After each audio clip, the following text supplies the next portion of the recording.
Chapter 581, As Charged. In response to the questioning, Kaizen raised a token, clearly broken and inert. This is the communication token that the Archmage gave me when we started working together. It is bound to our minds. The only way that it could have gone inert is for him to be dead or to have his mind destroyed. He placed the token on the counter, and the royal guards passed it up to the kings, who each looked at it and confirmed that it was what he said it was, and that it was actually destroyed. That appears to be convincing evidence that the conspirator is, in fact, deceased.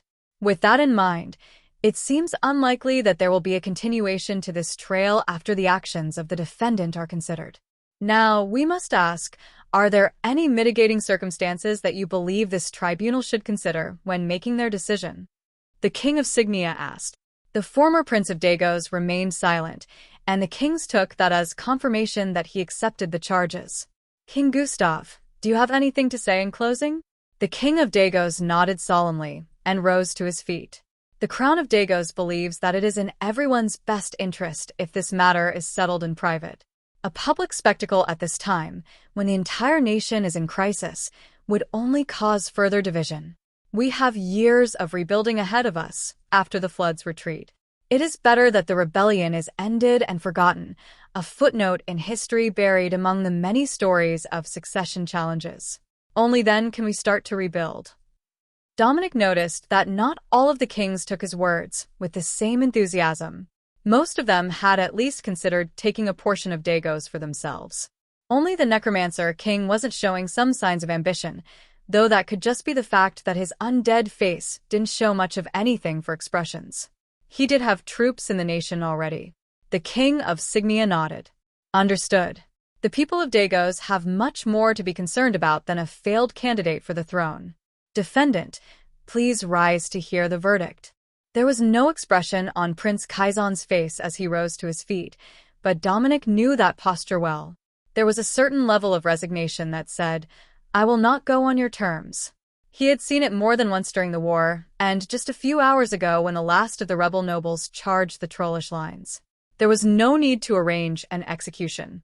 Defendant Kaizen Dagos, do you have any final words before we declare the verdict? Let it be known that the named heir of the Dagos line did not die a convict. Then he slid something from his sleeve into his mouth, and his eyes rolled back before black blood began to pour from his mouth and eyes. Stop him, King Gustav called. But Dominic was already moving. He vaulted over the defendant's table and stepped between the guards and the prince, who was now twitching on the floor. Your Majesty, in my medical opinion, the prince has passed away of an existing medical condition during the trial. The king looked from Dominic to Prince Kaizen, who is clearly still alive. Not for long, but not yet dead. Is there a reason for that particular medical diagnosis? The king asked. Yes, Your Majesty. I will double-check, but I am quite certain. Dominic placed his hand over the prince's heart and cast Arcane Blast. The twitching stopped, and Dominic waited a few seconds, just to be sure. There is clearly no heartbeat. I would ask that the Necromancer King comes to verify that this state of dead is permanent, but otherwise, I am quite certain that he is not alive. In my professional opinion, the Dagos royal line, or at least that branch of it, has ended without a convicted criminal among their members. King Gustav raised his hand to stop the guards from apprehending Dominic, and then sighed and nodded. Let it be recorded. The former Prince Kaizen died of natural causes during the trial. The previous king's direct lineage has lost its final member.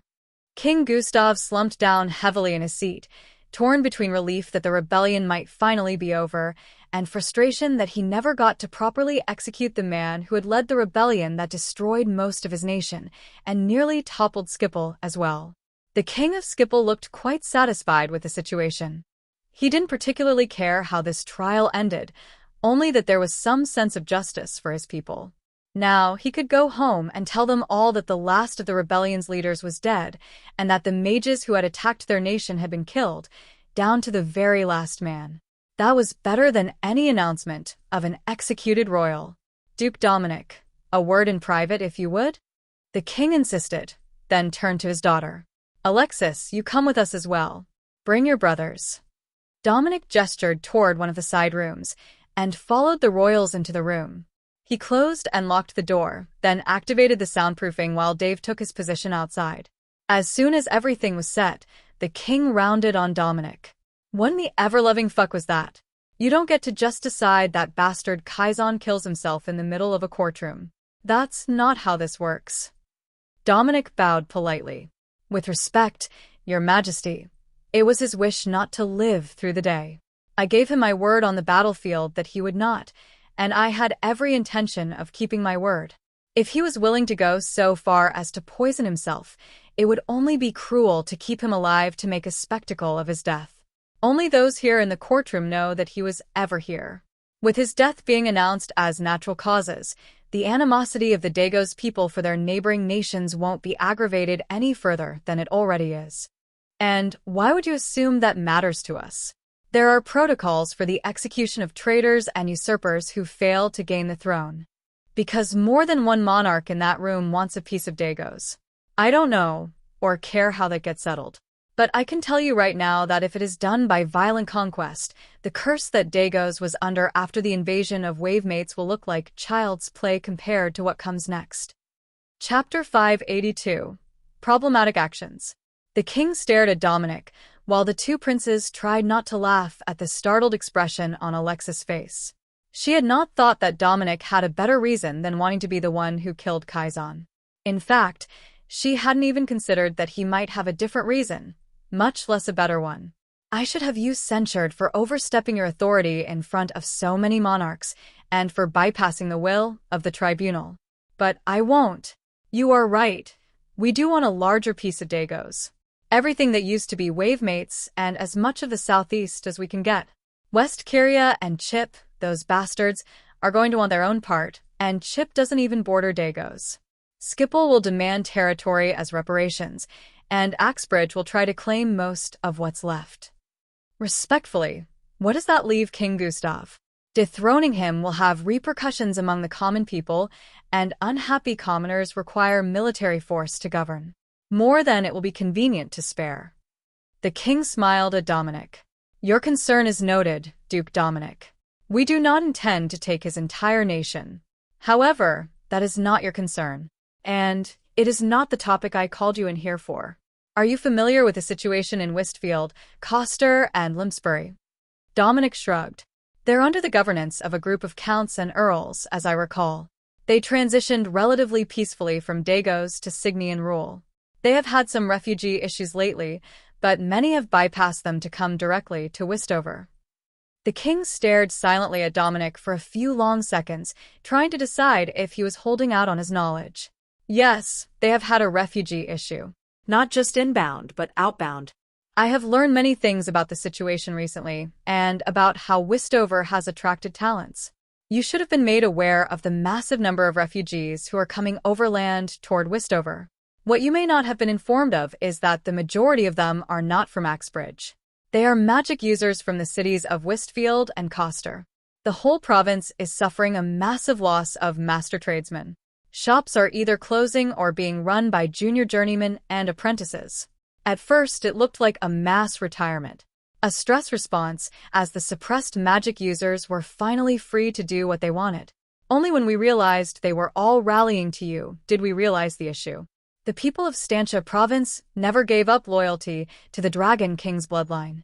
Dominic didn't know what to say to that. No shit, genius, didn't seem like the sort of thing that you wanted to say to a king's face. He also probably shouldn't mention that half the province had only gone along with the transition because the Signian royal bloodline was distantly related to the Dragon King. So, he just nodded and waited for the king to continue. You seem particularly unconcerned by this situation. The king noted. I can see how it looks like an issue, but I don't see it as a major issue. Once they take over from the old generation, the young men who are now free to run their trades in their own way will soon produce their own batch of master craftsmen. The loss of men past their prime is a huge loss for the old ways, but they have passed along most of their knowledge already. With the trade skill cores, it will guide the next generation right to the cusp of mastery.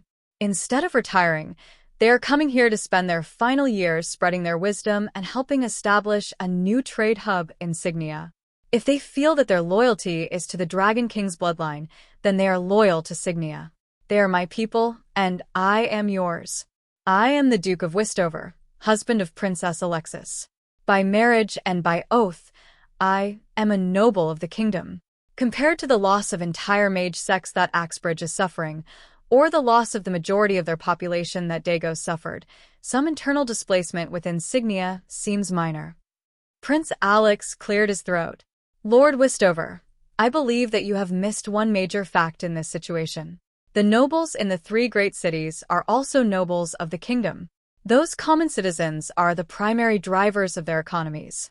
Without the masters to keep everything running smoothly, they are looking at a massive collapse of industry and trade. Only the fact that their farmers appear content to remain on their ancestral land has stopped them from petitioning to have their residents turned away and returned to their homes. But that calm is quickly eroding as their trade income drops and the refugee influx from the Kainwen region stretches resources.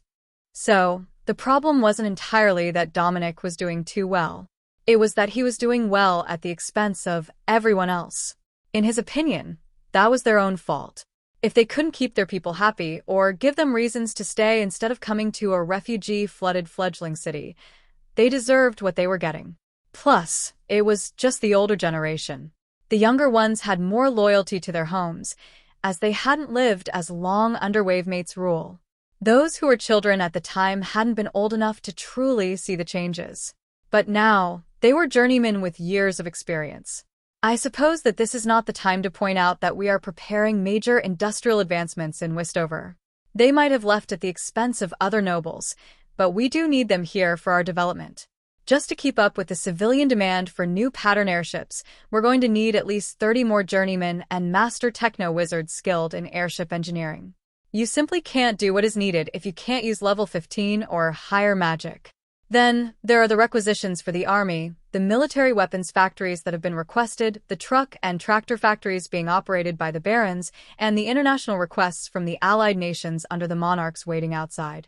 In short, even with the talents coming our way, we still need more. Even more than the ones that we have started to train at the academy. However, as the situation is detrimental to the three cities, perhaps we could work out some sort of arrangement? Perhaps a payment for the talents that were lured away. That might be enough to keep things calm until everyone realized just how far ahead of the curve Westover was. Chapter 583. From a military standpoint. The king turned to his daughter. What do you think of this situation? Alexis shrugged. They're all Westover residents once they arrive. The barons need people, it's not an option. They will either find a way to recruit farmers and tradesmen, or they will starve and go broke. So, while the pure volume might be an origin, I see it more as fixing the imbalance in the region that occurred when Dagos came. There used to be fully populated baronies here. Now, there is nothing, and we're seeing the people slowly sort the issue out on their own without any work from our end. It might hurt the old order, the one that Dagos put in place a decade ago, but it's not bad for Stantia province as a whole. What about from a military standpoint? He was clearly testing the paladin princess on her tactical acumen. But she had been preparing for this exact conversation since she first got news of refugees coming to Westover, just for the name Wavemates. Not because she expected her father to suspect her of something nefarious, but because so many people rallying to any cause was something that a king would watch. Even the most loyal of dukes could become a problem when the people were more loyal to him than the throne. If the duke was a prince of Signia, it could be mitigated by letting him try for crown prince. The title didn't have to go to the eldest. It simply started there by default, and Prince Claudius had managed to handily hold on to his position through skill and determination. Alexis took out a set of documents and placed them on the table. These are our current plans for maintaining order, with an influx of new arrivals. There are some recent additions, given the particular loyalties of the trollish race for the Dragonkin.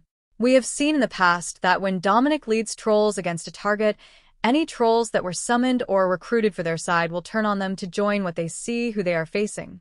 So, while they are recently arrived, it is my military estimation that they can be counted upon to defend that side of the city from invasion. Here are our current deployment patterns and troop strength. Now, here are the plans for rapid response to unrest or invasion of the baronies that are occupied. We don't expect that all the refugees will be arriving with good intentions, so I have prepared a plan to quell and eliminate problematic elements. This set of documents are mostly made by Dominic and his advisors. They are the economic development plan for the city itself, including applications for commoner-owned factory space, noble-owned businesses, and duchy-owned industries. Our primary sources of revenue are the Magitech fireplace factories and the airship factory. The vehicle repair facilities in the Magitech factory belong to us, but there is a commoner-owned carriage and tractor maker that can also do repairs. They have branched out to make the new light transit vehicles as well. The plan for the routes is here, along with the road development plans, as we are allowing them to find the most efficient route between duchies, and then we will improve those routes first. Having the improved roads will allow us to respond to threats more quickly, but it will also allow us to settle newcomers more easily. The faster they are settled into new homes, the faster the military threat is dispersed. Small, contained groups are minimal threat, and our settlement plan spreads every group over the whole duchy. That makes it harder to organize and reduce the likelihood of developing a strong extremist group within one of the baronies. That dispersion, along with the plans here to train additional guards for all the baronies so that they keep up to standard, are intended to be enough to quell any sort of insurgency by bad actors among the refugee groups. As you know, most of the barons are from the Natural Sons Regiment, so they're all trained soldiers. As such, we are making rifles and pistols for the guards. A fully Magitech force. If we can manage it, I would like to get a mechanical cavalry factory added to the region, so we are fully self-sufficient with our military supplies. Stantia Province is in dire need of military supplies for the new nobles assigned to the region. We will have military airships, I believe. Dominic has submitted plans to accept older model airships on trade for the new models and to retrofit them as gunships to defend the duchy. They might be slower and lower on capacity, but against a ground force, they are still devastating. Even the two princes couldn't help but be silenced by her comprehensive documentation the military aspects of duchy governance. Beyond her speech, there were maps, detailed numbers and charts, threat analysis documents, cost estimates, and even manpower requirements and training times for new guards. It appears that you have fully prepared for another invasion. Wise, given the circumstances. We are expecting that there will be more fighting in the near future, depending on how the situation with the other kings goes in Dagos. It may not spill over, but you might get an influx of Dagos loyalists into Westover, escaping the fighting. Your reputation precedes you, and it's not all about the butcher of Westover. Many hear that it's a landlocked free city, a place where anyone can make a new start for themselves. Now Dominic understood how that could concern the king. Free cities were lawless places. But that wasn't quite what Westover was. They had their strict rules, but they had a much less rigid feudal structure than most nations. Yes, the commoners paid taxes to their barons, and the barons would pay Dominic when the exemption period was over. But they didn't keep a head tax, they didn't restrict movement, and they didn't keep to any of the more abusive traditions that many of the nobles were known to in the past. In Dagos, it was fairly common for nobles to claim Pima Nocta, the right to a bride's first night. Most who practiced it used it as a punishment, but Signia had outlawed it decades ago. That alone would be enough to convince many to leave once they heard that Westover was taking everyone. And that might lead to conflict if someone recognized them or their accent as being from Dagos. The commoners didn't hold as much of a grudge against the nation, but many of the adventurers' guild members, military veterans, and nobles did. Chapter 584. Debatable. The king and the two princes flipped through Alexis' documentation and made a few notes before stepping back to let her pick them up again. All right, that's good enough for us. You've at least got a plan to keep things from getting out of hand here. We will have monitors left behind to keep an eye on the duchy while the new arrivals are still flooding in. But I don't see a reason to put any restrictions on their arrivals at this time. Just be aware that we will be monitoring for the establishment of great families who are not loyal to the nation and for unrest. If we need to send troops, we will. The king decided. Alexis smiled at her father. Of course. If we need them, we will be happy to call for them. In fact, we might even be able to outfit them soon. There will be a rifle factory opening soon. Dominic nodded in an agreement. If she said it was happening, it was happening. He would make time in his schedule to train the new gunsmiths to make the shorter cavalry rifles. They were better for nearly everything, as long as you had the magical talent to use them. Used even by moderately skilled soldiers, They would nearly replace conventional artillery. An explosion magitech orb in the butt of the rifle would be enough that they could skip on the cannons and just shell the target with cavalrymen or infantry riflemen. It also opened up a huge number of new ambush techniques that weren't part of standard military doctrine, but which had proven themselves in the last war. He would add that to the top of the list of things to do, so that his father-in-law didn't think that he was slacking or holding back on military developments. The sooner that they could make all the good stuff for the Signian army, the better. There were countless concerns about Westover and its residents, and Dominic was certain that it wasn't only the king of Signia that was concerned about the situation, though the others' reasons were likely different. So, making his duchy indispensable to the nation would be the best option to keep them in the king's good books. All right, I will send some military advisors to do quality control checks for the rifle factory. They will ensure that the standards are met, though I doubt that will be an issue when the Duke is a journeyman gunsmith and there is a mastersmith in town. The king agreed. More than one now. We've managed to recruit a few more mastersmiths and related masters from further away already. There is one working at the airship factory. Alexis informed him. He gave her a proud smile, then nodded. Excellent news. All right, it is time to face the others. Remember, unified face. If you have questions about my responses, save them for later. That means you, Alexis. The princess winked at her father. She was well known for her outspoken opinions, but this was international policy, not some nobleman speaking against female paladins or in favor of forced marriage arrangements. She knew when to play along and when to speak up. The royals straightened their outfits, perfecting their appearance for what came next.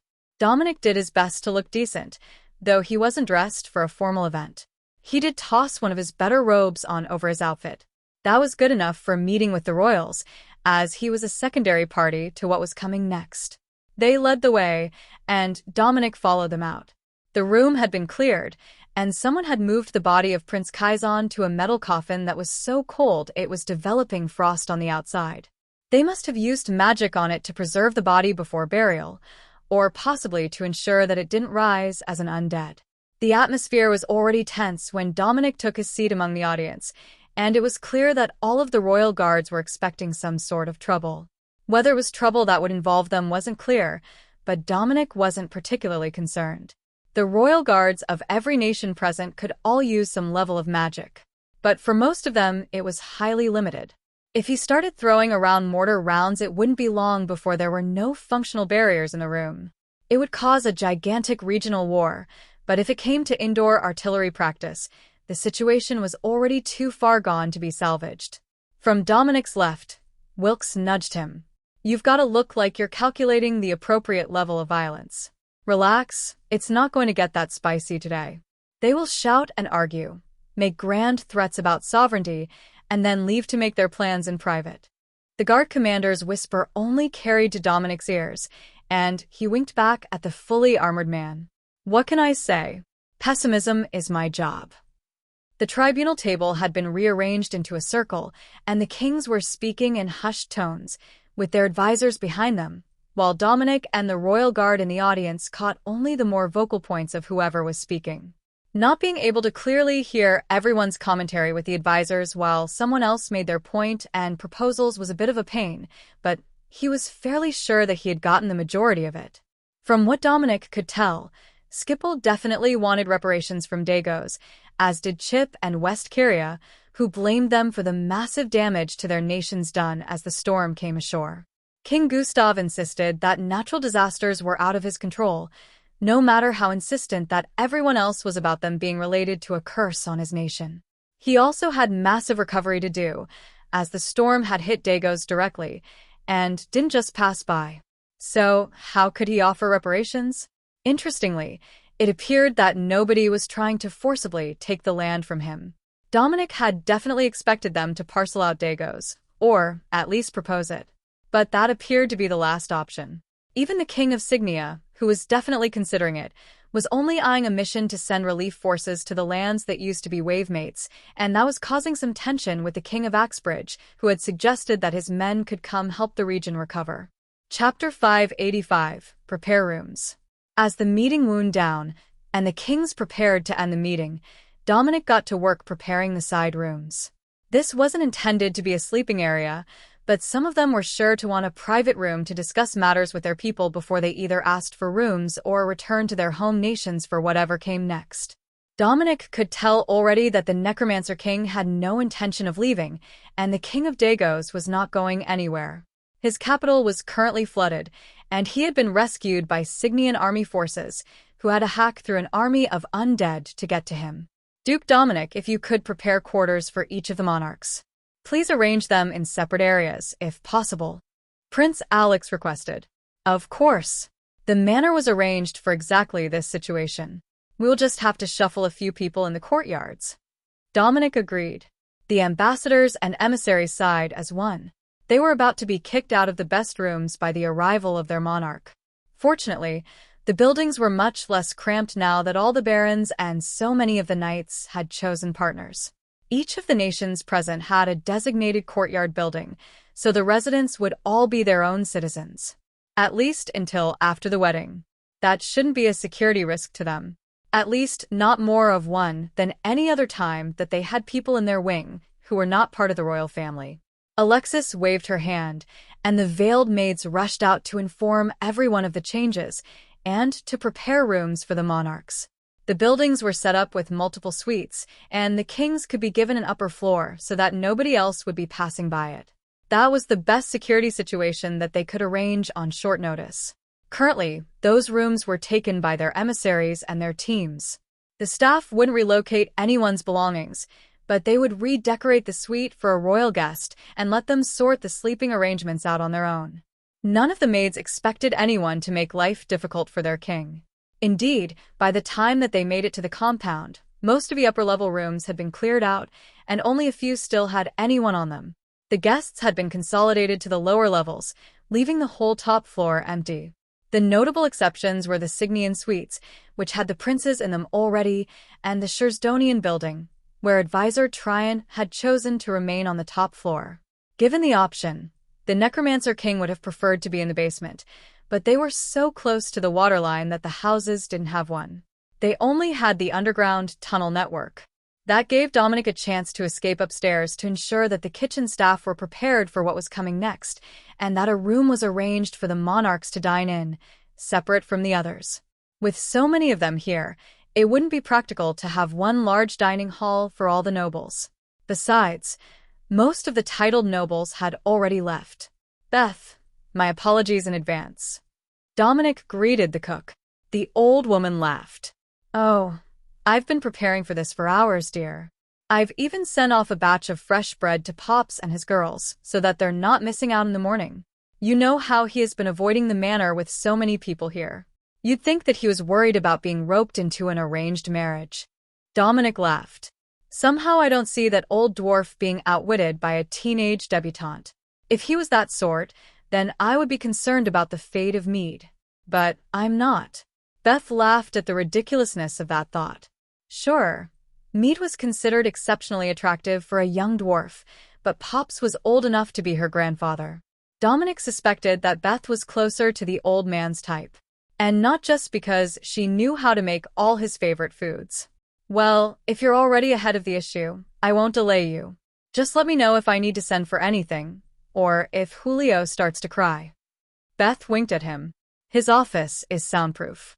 If he needs a good cry, he knows where to go.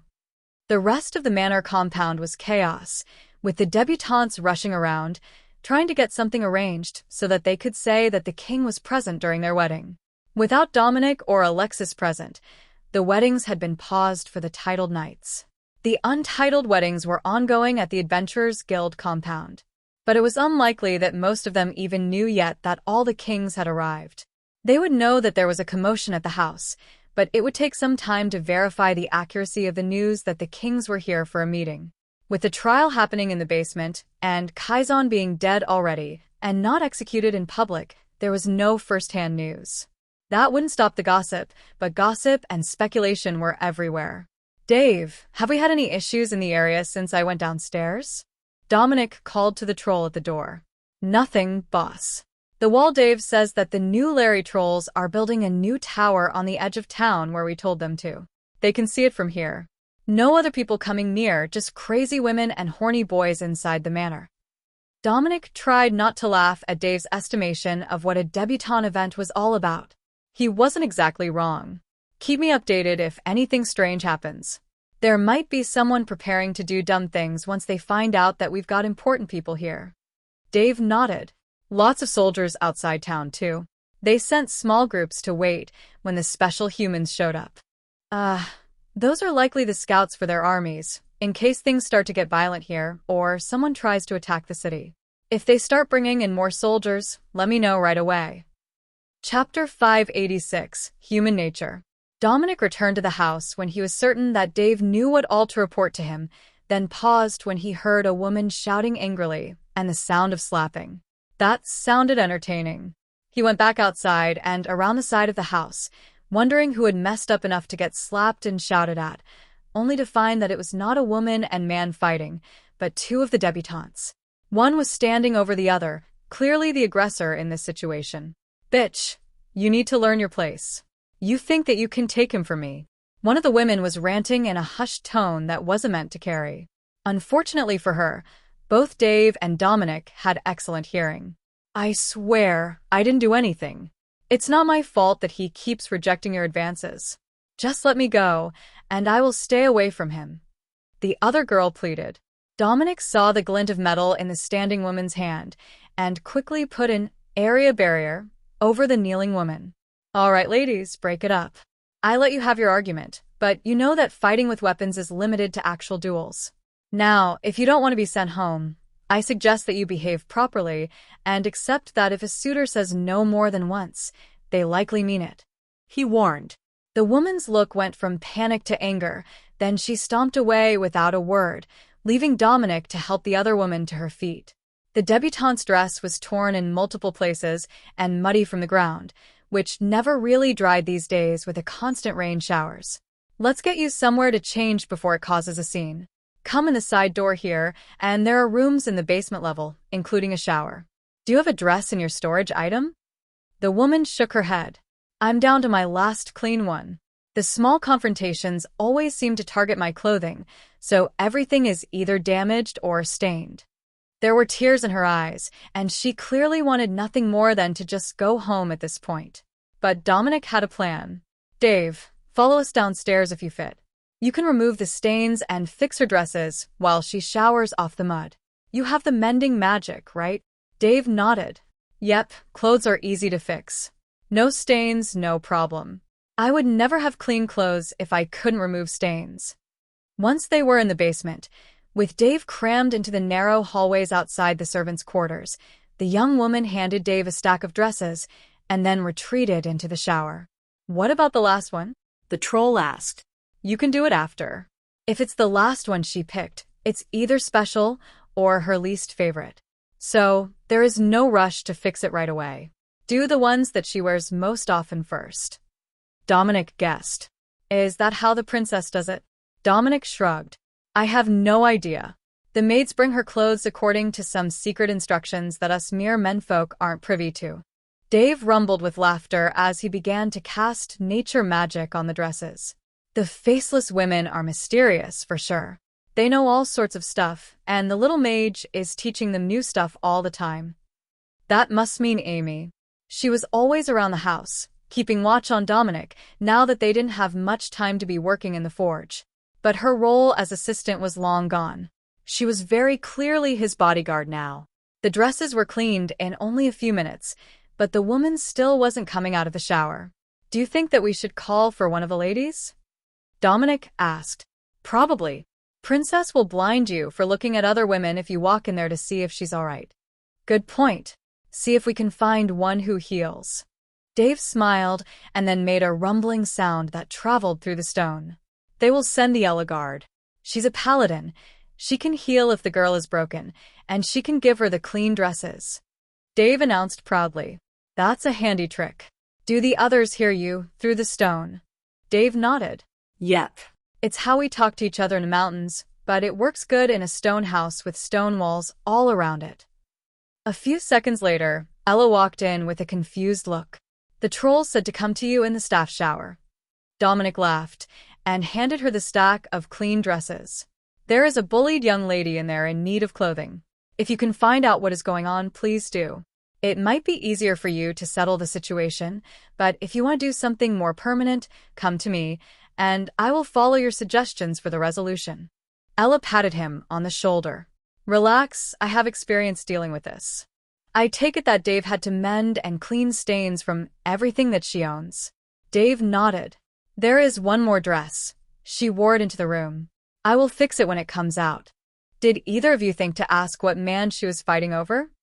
The two men looked a bit embarrassed, and Ella sighed. Never mind. I will find out. I suspect that I already know the answer, based on who just stormed into the backyard. Yeah, that should be the one. She was attacking this one in the side yard, and pulled a knife. I will deal with that later. I thought it was better to see to this one first. Dominic explained. I will rejoice the day that all of the debutantes have either been married or moved on. This insanity has gone on too long. From the top of the stairs, an amused chuckle caught their attention. Prince Alex came down to join them, closing the door to the side mudroom behind him. So that's where you were. I came to inform you that you've got more headaches on the way, actually. Not like this event. The royals are suggesting that we should hold a royal jousting tournament in Westover to mark the finalization of the talks between the nations. So, good luck with that. Now I'm going to go find my sister and see where she hides the good liquor. Chapter 587. Ending Miscommunications. After a few minutes, Ella came back out with the last dress for Dave to fix, and a grim look on her face. That girl is a real piece of work. This one has a bunch of fresh scars from past attacks, and a cracked rib. I suggest that the other girl immediately be ejected from the event. Possibly without an announcement, if you get my meaning. All right, I will take care of it. Do you know the name of the man that she has been accused of trying to steal? Dean McAllister of Cleoe. Would you like to clarify things with him first? Dominic nodded, just to be sure that his version of things matches. Remember, the one down here is Amira of Staptentave, the other is Jennifer of Darn. Got it. I'll go do that now, and then find our wayward bully. Dominic went back upstairs, looking for Dean. He knew who the man was, but had only spoken to him a few times. He was the son of a baron, the 6th or 7th if he remembered right. Not in line to inherit anything, but he went to the Biverlow Academy, so he had some skills as a mage. A suitable option to stay in Westover, if that was his goal. For most of the men, it was. It wasn't completely shocking that one of the Dago's noble women was getting bullied by a Signian noble daughter, but Dominic wasn't going to put up with it. They all had equal status, and the war was over. Besides, it wasn't like any of them went off to war. If the men were holding a grudge, he would understand much better. But teenage girls who had lost family members weren't the cause of the same fate for others. The anger was misplaced. Lord McAllister, a moment of your time, if you would. Dominic called when he caught sight of the man he was searching for. The young nobleman immediately paled. Being called by your family name by the host was never a sign of pleasant conversations to come. Not when he was this far above you in standing. Of course, Your Grace. Perhaps we should find a seat. Dominic nodded and gestured to one of the tables in the garden. This was better done in public. Might I ask, to what do I owe the pleasure of being sought out personally? Dominic smiled. It seems that your inability to choose a bride has caused some conflict. I'm not one to beat around the bush, so tell me, what is your relationship with Amira of Staptentave? I fully intend to complete the marriage arrangements with her, but she has been somewhat hesitant. I don't know that she has another suitor, but she has held out on signing a marriage contract so far. Dominic nodded. And with Jennifer of Darden? He noticed that a few other women rolled their eyes, and a few of the men paused to listen in. We were in discussions. However, her requests for a bride price were beyond what I am able to provide, so we ended discussions. I will admit that I am fond of her, but I can't see a way that the marriage would go through. Her goals are far too lofty for my status. The crowd chuckled softly at the understatement. Jennifer was quite irate when she realized that her plans to woo one of the titled men had fallen through, and there were no particularly wealthy young men left. Before the war, her family had much more money and status. But the territories had been heavily damaged during the invasion, and her father had been close friends with a number of barons who had defected. He was loyal, but the political fallout had been crushing to their family businesses. So, while she had grown up hoping to marry a count or earl, so many heirs had been lost during the war that the men now had their pick, and her family could no longer provide the strong alliance that they once could. Without the connections, she was learning the hard way that she wasn't the only pretty woman in the world, and her attitude was not winning her any friends among the men. They had long since grown wise to the tricks. Well, most of them had. Dean McAllister hadn't realized that he was being hustled until she asked for a bride price larger than his inheritance. So, you are intending to marry Amira? If you would like to make that formal, I will have Dave bring her here, and we can drag you both before the minister. Her hesitance was not about your offer, but threats against her should she show favor to you. Dominic explained. It didn't take long for the crowd to put the pieces together and realize that the Dago's noblewoman had been targeted by Jennifer, who was after Dean. He was one of the best remaining options, and she was certainly unwilling to return home unwed. Dean smiled. No need to make a public spectacle. I will ensure that it is settled by the end of the day. A long talk seems to be in order. Do you know where she is now? Dominic paused to listen, and found that she was near the side door to the house, and out of the shower. She's with Dave and Ella on the side of the house right now. It would be best if you could catch her before she heads to her room. That was one issue down, and 1,000 more to go. Now he needed to start on arranging a jousting tournament, when he didn't have any horses, juicers, or an arena. Minor details. The best place to start would be the Merchant Guild, to arrange for horses, preferably mechanical, and then he would figure out where they were going to hold the event. It should be easy enough to set up seats in any open field, but using transmutation magic to create a stone stadium would give them a permanent venue for minimal effort, and it could be used for plays and sports as well. Chapter 588. Jousting Needs Horses. Rill waved as Dominic entered the warehouse and came over to greet him in person. Welcome back. Did you have an urgent order for the guild? Unfortunately for my pocketbook, I do. There has been a formal request for a royal jousting tournament, and Wistover has no horses, mechanical or otherwise, which can be provided for the event. I know that knights typically arrive with their own, but our knights are newly ascended and don't believe that they were allowed to keep the ones from their military service. Dominic explained. That is true. Fortunately, we do have a rather large supply of used mechanical horses. Normally, they would take quite some time to get here, but with the assistance of the mages in town, we should be able to arrange it today. Rill agreed. Where are they? Merton Ver in Wigravia. If there was a road from here, directly there, it would be close to 5,000 kilometers. Even by airship, the new pattern one, it would take over a week to make the round trip. And that's without accounting for poor weather or unfavorable winds. By traditional airship, it would be well over a month. They're retired from the Wigravian army, so they're an older pattern of mechanical horse, but they're still serviceable, and you can send them to someone here to have them refurbished. That should be good enough. How many do you have? We have thousands in stock. They were going to be distributed mostly to the farms as we got them cheap. So, even if you want enough for the town guard, it shouldn't break the budget. I won't promise the same about refurbishments, but you do have some techno-wizards on staff who can likely do the majority of the work. You have a point. Between the academy and the other mages that are here, I'm sure that I can hire someone as a full-time serviceman for the horses. If I'm going to give them to the town guard, we will need regular maintenance, and we've only got a single farrier at the manor, plus the stable hands. If they're affordable, I will take a lot, though. At the very least, we should reform the cavalry. If I get one for every knight as a welcoming gift, and then another 100 for the guard, with some spares, say 500 horses in total. Is it a workable amount? Rill nodded. It is. You might need that extra 100 sooner than you think. These things have been through a civil war. They're all functional, but that's about the best that we can say for them. They're definitely high hour, and in need of some love.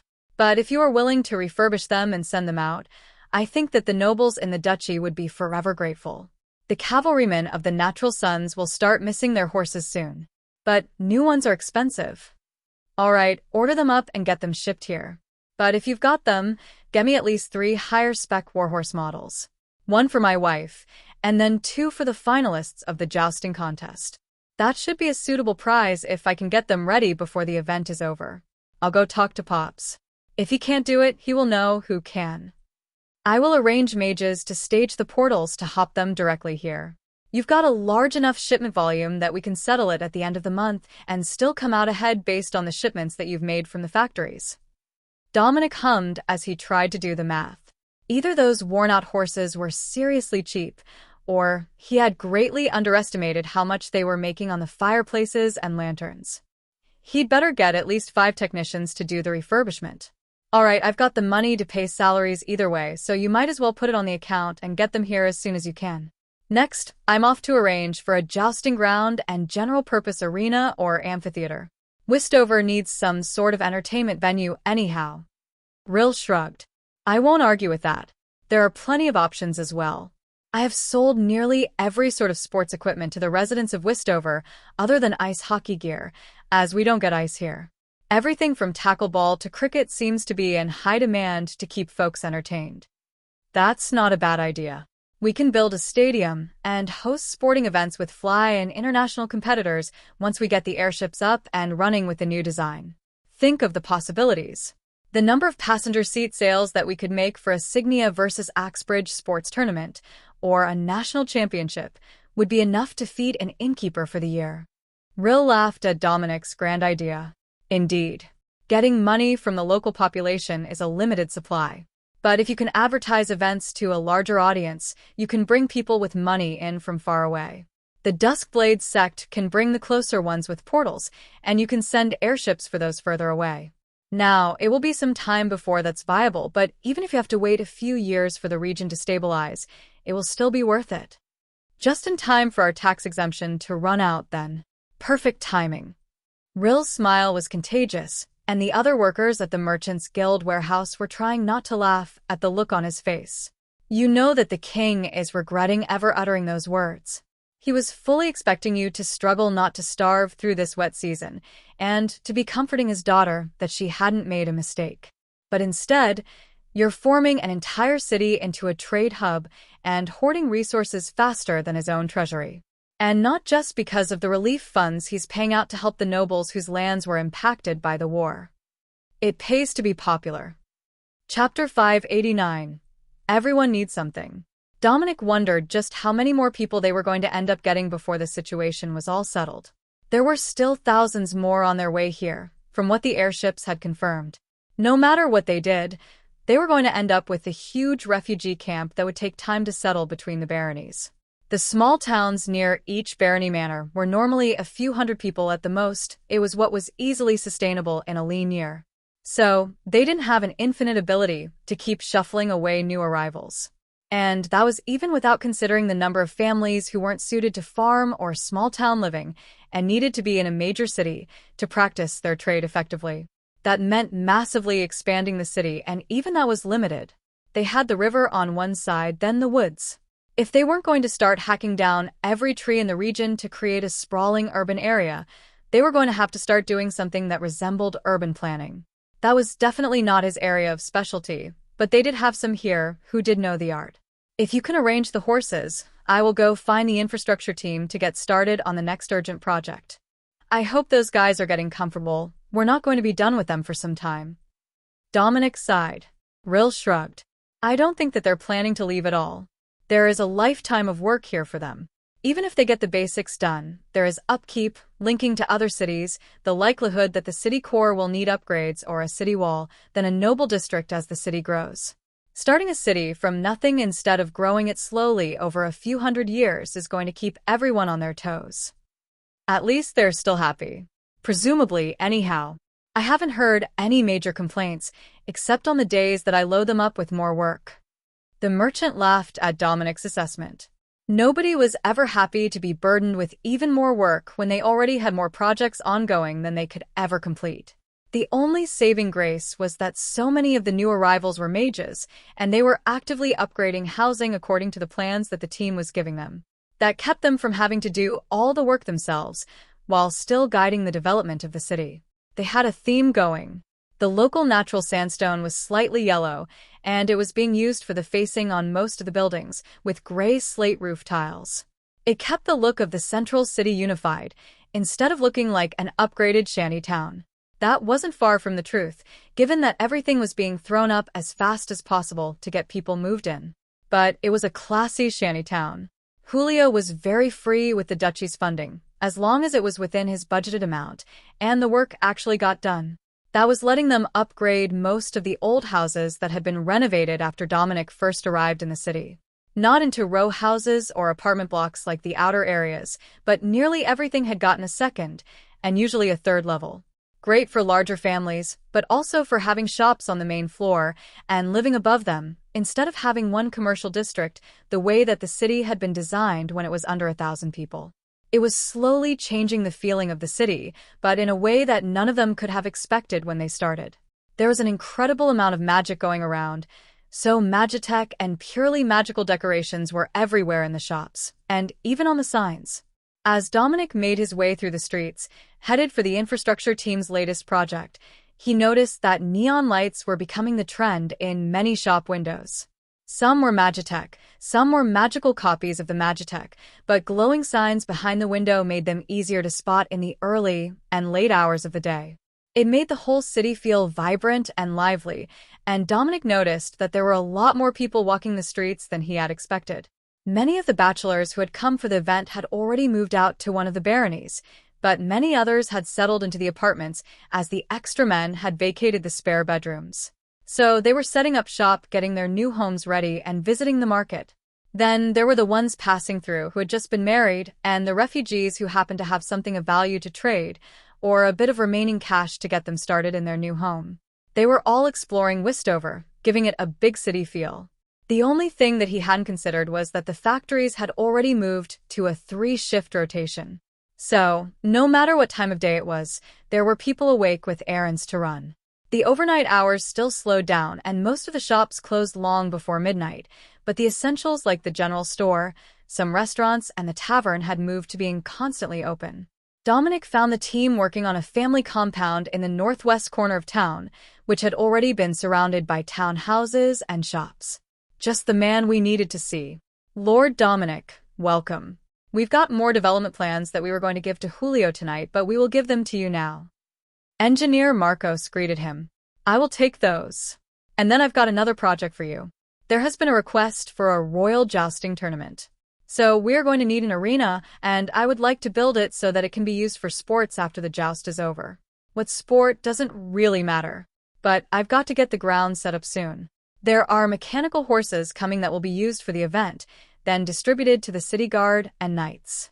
If possible, I would like to have the tournament grounds ready in the next few days so that the event can begin. If I wait too long, the kings will start coming up with other ideas or bringing their own knights for the event. Actually, they're likely to do that anyhow. Just make sure that it's a good field with plenty of stands. A simple stone amphitheater with exits at both ends is fine. He explained. All right, we can do that in no time. It's basically just making hills of dirt and transmuting them to stone. We're pros at that. Are you sure you don't want anything fancy? Dominic laughed. Do we have a techno wizard making portable event toilets? Because the arena is likely to need some. Engineer Marcos paused, as if struck by an idea. No, we don't. But we will. I know a guy who is looking for a product that will sell. If he makes Magitech outhouses, Rill will snap them up in a second. You have no idea how many construction sites and traveling camps would kill for one of those. They're not always an included feature on merchant wagons, you see. It might seem crude, but everyone needs one eventually. Chapter 590. Get it done. The engineer took out a notepad and began to scribble down the rough outline of the arena. If we make it this size, it's good for the joust, but also for a tackle ball field. A bit large for cricket, but nobody will complain too much if they can still see from the stands. Marcos offered. That's pretty good. My first thought was to make it fancy, but the weather is part of the event, no matter where we put it. Having a joust indoors just wouldn't be the same. Fighting in the rain is part of the spectacle. Dominic agreed. And it's part of the rules for tackle ball. The fields are usually pointed east to west, so that the team that wins the coin toss to start the game can make their opponents play into the setting sun. Dominic saw many possibilities to having a full stadium in the city. Not just for sports, but for special events as well. How much more entertaining would it be if they could invite thousands of the common people to see the sorts of things that only nobles normally got to witness? Knighting ceremonies, holiday rituals, or even the presentation of school awards. So few would normally get to see those things due to limited space. But if you held them in an arena, then everyone who had an interest in the event could come to watch. I'm sure that you know more about stadium design than I do, so I won't interfere. But I do know that jousting takes a lot of space, so keep that in mind, in case the horses need more space to slow after the exchange. Even if they run out and back in, I think that it would be fine. That's how it normally happens when the stands are just set up on one side of the fence. Don't worry, we will take care of it all. Now, is there anything else that is going to pop up on us in the next few days? Other than tens of thousands of refugees moving across the nation like locusts, clearing out every bit of wild produce they can get their hands on. Dominic gave the engineer a sympathetic pat on the shoulder. Probably not, but I don't want to say for sure and risk getting your hopes up. The refugees are coming, and they'll need housing. But I suggest that you talk to the new mage tower that went up just the other day. They brought a lot of trolls with them, and they've got suitable skills to help your team. I'll make sure that everyone gets paid for their work, and you can have them execute your plans for some of these new developments and roads. Just try not to let it sprawl too much. You can also spread across the river if you truly have to, but I would prefer that it was mostly industrial areas over there, since that side is less protected from monsters, and the river troll will get upset about constant foot traffic over new bridges. You know that thing is a menace, right? It's not a friendly sort of troll. Dominic nodded. Indeed. But it eats goblins, so I'm letting it stay. Marcos laughed as he realized why Dominic hadn't done anything to the local nuisance monster. A river troll might be a danger to anyone who got too close to the water, but if it lured in and ate goblins, it was good for the farmers. The goblins were much worse of a threat than a single troll, especially when they had Dave and Larry around to keep it under control. All right. We will get right to work, and I will have the tavern put on an extra cauldron of soup to bribe the trolls of the mage sect with. They're likely good workers, but if Dave is anything to go by, a little bribe is what you need to really get them moving. Just tell them that there is food when they're done work, and suddenly, it doesn't take hours anymore. They were simple creatures. All right, good luck. I will see you soon. Now, I should go back and see if Rill has a timeline on getting those mechanical horses for me. Damn. I need to hire technicians for them, too. Marcos shrugged. We've all got our work cut out for us these days. Even the airships and the merchant caravans are loaded thanks to the debutante event. A lot of them got a portal in, but they don't have one to leave, so they're headed back with the merchants if they're not staying here. At least some of them were leaving. Dominic wasn't sure what he was going to do with all the people that he already had. But he could hear commotion near the Merchants Guild, and that likely meant that they had managed to find a chain of portals to bring the mechanical horses here already. That must have taken some serious coordination, as it had only taken him 15 minutes or so to find the engineer. But now he could see what they had managed to find him, and whether any of it was going to be good enough to use for the event, or if they were going to have to cram a full refurbishment of a couple of units into the next few days. Perhaps letting the kings call in some knights with their own mounts wasn't a bad idea. Not many jousting events used real horses these days, at least not insignia. The risks of the animals getting hurt was considered to be too high, as they were treasured by their owners. Thus, the mechanical horses had taken over, and the living ones were either for impoverished farmers or wealthy racing aficionados. Mostly the former. Mechanical horse racing was just as entertaining, but also a way to show off the current wealth of the nobles, who could tweak and develop the fastest steed of the latest technology. The purebreds were more of an old money hobby than a spectacle for the masses.